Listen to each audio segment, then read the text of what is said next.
बिहार में जो सियासी कयास लगाए जा रहे थे, अब उस पर फाइनल मुहर भर लगनी है। बिहार में नीतीश लालू के गठबंधन यानी जेडीयू आरजेडी के गठबंधन के टूटने का ऐलान होना भर बाकी है।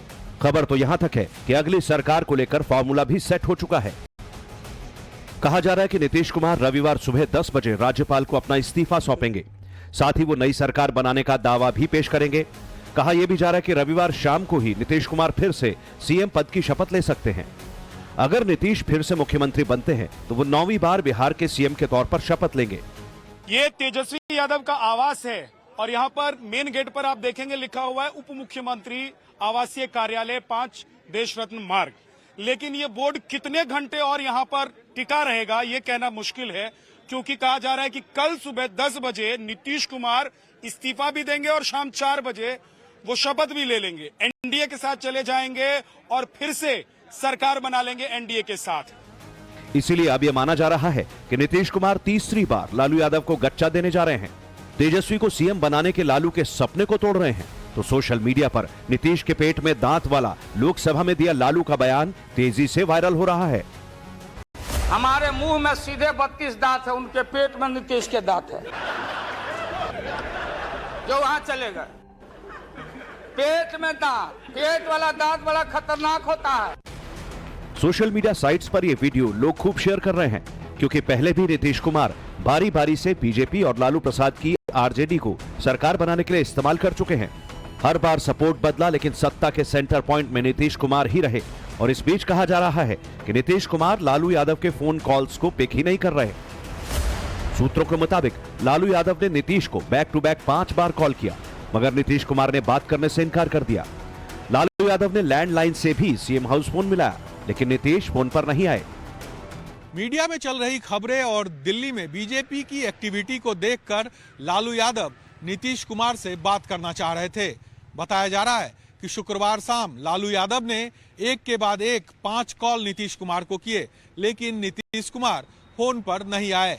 बताया तो ये भी जा रहा है कि जब मोबाइल पर नीतीश कुमार से बात नहीं हुई तो लालू यादव ने सीएम हाउस के लैंडलाइन नंबर पर भी कॉल किया, लेकिन वहां भी नीतीश कुमार से उनकी बात नहीं हो पाई, जिसके बाद लालू यादव बेचैन हो गए। हालांकि आरजेडी और खुद तेजस्वी यादव ने भी हुंकार भर दी है कि वो इतनी आसानी से बिहार में तख्ता पलट नहीं होने देंगे। बिहार में जेडीयू और आरजेडी के बीच बीते कई दिनों से जिस दरार की आशंका जताई जा रही थी, वो अब खाई में तब्दील होती दिख रही है। सियासी तलखी गणतंत्र दिवस की शाम को उस वक्त दिखी जब राजभवन में नीतीश के मंत्री अशोक चौधरी ने तेजस्वी के नेम स्ट्रिप को कुर्सी पर से फाड़ दिया और नीतीश कुमार के बगल वाली कुर्सी पर बैठ गए। ये नीतीश कुमार ही हैं जिनकी बदौलत लालू यादव और तेजस्वी यादव सत्ता की राजनीति कर पा रहे हैं। लेकिन नीतीश को इस ताजा पलटी से इंडिया अलायंस की राजनीति पर ही संकट नहीं आने वाला। सबसे बड़ा संकट तो तेजस्वी यादव के राजनीतिक भविष्य पर नजर आने लगा है। क्यों नहीं दुल्हा बना पे? बेचारे पुत्र मोह में हैं और बेटा को गद्दी पर बिठाने के लिए ही तो सारा चीज कर रहे हैं, तो वो क्यों ना करें? हम पहले भी कहते थे। जातीय जनगणना की राजनीति के बहाने नीतीश कुमार ने एनडीए में रहते हुए ही लालू परिवार के साथ फिर से दोस्ती का हाथ बढ़ाया था और महागठबंधन में उनके लौटने के पीछे बहुत बड़ा कारण थे तेजस्वी यादव। अपना राजनीतिक उत्तराधिकारी बनाने के बाद से ही लालू यादव बेटे को मुख्यमंत्री बनाने की कोशिश में जुटे रहे। लेकिन अब बिहार के सियासी समीकरण बदल जाने से तेजस्वी यादव को मुख्यमंत्री बनाने के लालू यादव के सपने पर ग्रहण लगता दिख रहा है। ये नीतीश ही हैं जो बार बार लालू प्रसाद के सपने को तोड़ते रहे हैं। नीतीश कुमार को मैं पहचानता हूं, आपके मीडिया के लोगों को भी वो पहाड़ा पढ़ा देते हैं नीतीश कुमार। ये नीतीश कुमार को मैं अच्छी तरह से जानता हूं, ये सब मेरे प्रोडक्ट हैं। चाहे सुशील मोदी हो, नीतीश कुमार हो, जो भी हो, इनका बिल्कुल ये नीतीश कुमार को मैं जानता हूं और इनको पता था कि ये लड़का Tejashwi Yadav deputy chief minister आगे बढ़ रहा है और ये आगे जाके इस टर्म के आगे जाके चैलेंज करेगा, तो इसलिए इस लड़का को कैसे बलिदान दिया जाए, तो भाजपा से मिल करके इन्होंने केस करवाया। ये मिले हुए हैं एकदम पूरे जिम्मेवारी के साथ, मैं सबूत दे दूंगा। और ये केस करवाए और इधर मोदी को फ्री बोला कि तुम बोलो डिजाइनेशन करो और इधर ही अपना बातें लोग चला रहे थे। नीतीश का साथ पाकर लालू जिस बीजेपी को देश से मिटाने के दावे कर रहे थे, उसी बीजेपी के साथ मिलकर नीतीश ने यह खेला कर दिया।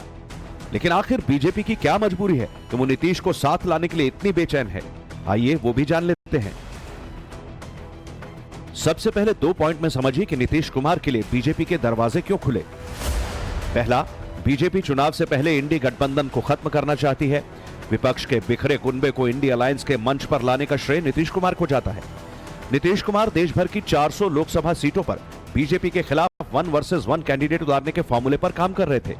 उनका सबसे ज्यादा फोकस बिहार की 40, यूपी की 80, झारखंड की 14 और बंगाल की 42 लोकसभा सीटों पर था। दूसरा पॉइंट, नीतीश कुमार मतलब 16% वोट की गारंटी, जो बीजेपी भी जानती है। 2014 लोकसभा चुनाव को छोड़कर कभी भी नीतीश कुमार का वोट प्रतिशत 22 से नीचे नहीं रहा। 2014 के लोकसभा चुनाव में जेडीयू अकेले लड़ी और 16.04% वोट लाने में कामयाब रही। साल 2019 के लोकसभा चुनाव में नीतीश कुमार ने जैसे ही बीजेपी से हाथ मिलाया, एनडीए का वोट प्रतिशत करीब 18% बढ़कर 54.34% हो गया। बिहार की 40 सीटों में से एनडीए को 39 सीटें मिली और विपक्ष से सिर्फ कांग्रेस 1 सीट ही जीत सकी। यही वजह है कि बीजेपी 2024 के लोकसभा चुनाव में किसी भी हाल में नीतीश का साथ नहीं छोड़ना चाहती। नीतीश का प्रभाव केवल बिहार तक सीमित नहीं, वे पड़ोसी राज्य झारखंड और उत्तर प्रदेश में भी असर डाल सकते हैं। साफ है कि बीजेपी की नजर बिहार की सत्ता के रास्ते लोकसभा चुनाव को साधना है। लेकिन फायदा सिर्फ बीजेपी को ही नहीं, जेडीयू और नीतीश कुमार को भी है। और इसे लेकर जन स्वराज के संयोजक प्रशांत किशोर का एक ताजा बयान सोशल मीडिया पर तेजी से वायरल हो रहा है, जिसमें पीके ने नीतीश कुमार को लेकर भविष्यवाणी की है। कि पूरे देश में लोग कह रहे थे कि भाजपा को 200 सीट आएगा। मैं बिहार के लोकसभा के नजरिए से एक बात लिखकर आपको दे देता हूं, कैमरे पे भी बता रहा हूं। नीतीश कुमार के दल जदयू को महागठबंधन में अगर वो लड़ेंगे तो उनको 5 सीट भी नहीं आएगा। और ये मेरे बयान 2-3 महीने से आ रहे हैं, उनके दल वाले इतने घबराए हुए हैं, उनको मालूम है अगर प्रशांत किशोर कह रहा है कि 5 सीट नहीं आएगा तो नहीं आएगा। इसीलिए वहां पो में है कि भाजपा की ओर भागे, कि दाहिने भागे, कि बाएं भागे। नीतीश कुमार के दल का महागठबंधन के साथ इंडिया गठबंधन में अगर वो चुनाव लड़ेंगे, उनको 5 सीट भी नहीं आएगा। अगर आएगा तो पूरे बिहार की जनता के सामने खड़े होकर हम अपनी गलती के लिए माफी मांग लेंगे। फिलहाल नीतीश कुमार आगे क्या करेंगे और लालू प्रसाद का क्या स्टैंड होगा, सभी की नजर इसी पर टिकी है। बिहार की राजनीति में 2 धाकड़ समाजवादियों की लड़ाई दिलचस्प मोड़ पर आकर खड़ी हो गई है, क्योंकि बिहार विधानसभा का अंक गणित बहुत टाइट है। जरा सी गुंजाइश और बना बनाया गेम बिगड़ सकता है। आंकड़ों पर नजर डालें तो 243 सदस्यों की बिहार विधानसभा में सरकार बनाने के लिए 122 सदस्यों के समर्थन की जरूरत है। नीतीश को बीजेपी के 78, जेडीयू के 45 और हिंदुस्तानी अवामी मोर्चा के 4 विधायकों के अलावा 1 निर्दलीय का समर्थन मिलेगा। इस तरह कुल 128 विधायक नई सरकार बनाने के लिए उनका समर्थन करेंगे। वहीं दूसरी तरफ आरजेडी के 79, कांग्रेस के 19, लेफ्ट के 16, 1 निर्दलीय, एआईएमआईएम के 1 और हम पार्टी के 4 विधायक एक साथ हुए तो आरजेडी सरकार बनाने के लिए 120 विधायकों की संख्या जुटा सकती है। लेकिन नीतीश से बार बार धोखा खा चुके लालू यादव इस बार इतनी जल्दी हथियार डाल देंगे ये मुमकिन नहीं दिखता। आरजेडी सरकार बनाने की हर मुमकिन कोशिश करेगी। पटना में आरजेडी की बैठक के दौरान तेजस्वी ने दावा किया कि असली खेला होना बाकी है। इसकी पहली वजह है लालू की पार्टी आरजेडी बिहार में सबसे बड़ी पार्टी है। दूसरी, विधानसभा अध्यक्ष अवध बिहारी चौधरी आरजेडी से ही हैं। तीसरी, लालू ने अपने मंत्रियों से इस्तीफा नहीं देने को कहा। लालू यादव और तेजस्वी यादव अब नीतीश कुमार को बड़ा झटका देने की तैयारी में है।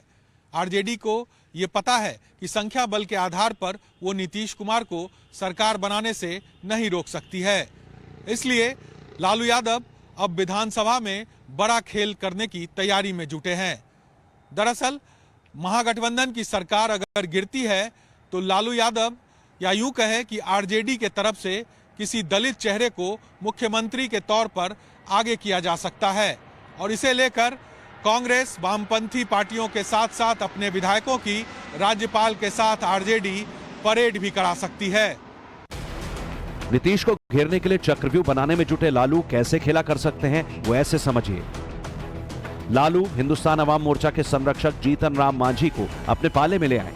फिलहाल मांझी के बेटे को डिप्टी सीएम के पद का ऑफर दे रहे हैं। मामला नहीं संभला तो हो सकता है कि जीतन राम मांझी को सीएम बना दें।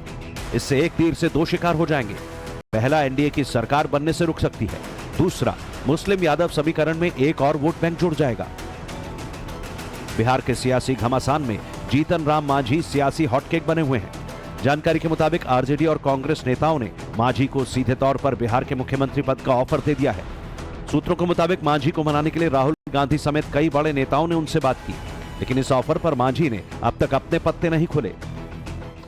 कई पार्टी टूट फूट हो गया, कई तरह की परेशानी हुई, लेकिन हम लोग चारों विधायक और एमएलसी या जो नेता हम लोग पार्टी एकदम एकजुट हैं और हर परिस्थिति में हम लोग एनडीए का जो फैसला है माननीय नरेंद्र मोदी जी का, प्रधानमंत्री जी का, एनडीए का माननीय गृह मंत्री जी का जो फैसला, हम लोग तो भारतीय जनता पार्टी के साथ गठबंधन हुआ है। बिहार के सियासी खेला में तेजस्वी के साथ कांग्रेस पार्टी भी लूजर नजर आ रही है। बिहार में जारी सियासी उठापटक के बीच पूर्णिया में कांग्रेस कमेटी की बैठक में सिर्फ 6 विधायक ही पहुंचे। पहले खबर थी कि कांग्रेस के 13 विधायकों के मोबाइल फोन नॉट रीचेबल आ रहे हैं। दावा किया जा रहा है कि कांग्रेस के भी कई विधायक बीजेपी और जेडीयू के संपर्क में हैं। सूत्रों के मुताबिक कांग्रेस के 10 से ज्यादा विधायक बीजेपी के संपर्क में हैं। हालांकि कांग्रेस विधायकों में फूट की खबर को 100% गलत बता रही है। लेकिन कांग्रेस के विधायक कब तक आप लोग के साथ मिल जाएंगे? ये नहीं कर सकते, तो नीतीश कुमार जाने भाई। लेकिन मिलेंगे, हम मिलेंगे। कितने विधायक मिल सकते हैं आप लोग? हम तो कहेंगे सब, अजीत शर्मा को छोड़ के सभी मिलने जा रहा है। अजीत शर्मा का खटिए खड़ा हो जाएगा। ये कांग्रेस के लोग जरूर जदयू से, चूंकि प्रेम भाव रहा है, सब कुछ रहा है। कांग्रेस के ये अशोक चौधरी अध्यक्ष खुद मिल सकते हैं, सब कुछ। वो अशोक चौधरी के माध्यम से सारे लोग आ रहे हैं जदयू से नीतीश कुमार के साथ। एक भी विधायक कोई अंडरग्राउंड नहीं है, किसी का मोबाइल फोन बंद नहीं है, जो आप लोग सब लोग चर्चा में कर रहे हैं।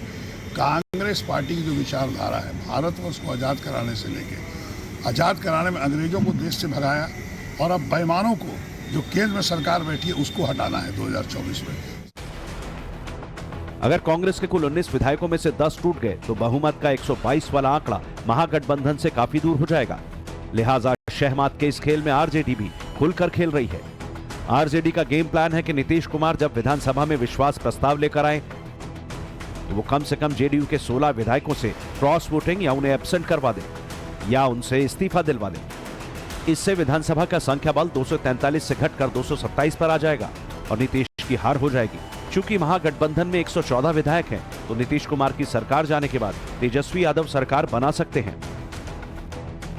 लेकिन सवाल ये उठता है कि जेडीयू के 16 विधायक इस्तीफा क्यों देंगे? तो इसका जवाब आरजेडी के रणनीतिकारों की तरफ से ये दिया जा रहा है कि आने वाले 1 साल में बिहार में 4 चुनाव होने हैं, लोकसभा चुनाव, राज्यसभा चुनाव, एमएलसी चुनाव और अगले साल बिहार विधानसभा चुनाव। इन 16 विधायकों को आरजेडी की तरफ से सेट करने का ऑफर दिया जा सकता है। नीतीश के पाला बदलने के बाद तेजस्वी यादव विक्टिम कार्ड खेलने में भी लगे हैं। वो महागठबंधन सरकार में दी गई लाखों नौकरियों का क्रेडिट लेने में जुटे हैं, तो साथ ही जातिगत जनगणना हो या आरक्षण बढ़ाना, हर मुद्दे पर खेला खेलने के लिए गोटियां बिछा रहे हैं। उस सरकार के गिराने के बारे में कभी हम सोच सकते हैं क्या? इस सरकार ने रोजगार दिए हैं, अस्पतालों की काया पलट कर दी है। उस सरकार को अपने सृजन किए हुए बच्चे की हत्या हम नहीं करेंगे। जाहिर है बिहार में सियासी सरगर्मी चरम पर है, सभी अपनी अपनी चाल चल रहे हैं। शहमात के सियासी खेल में किसके पाले में जीत होगी, ये सत्ता हासिल होने पर ही तय होगा। पटना से विद्यानाथ झा और साकेत कुमार के साथ bureau report, times now Bharat.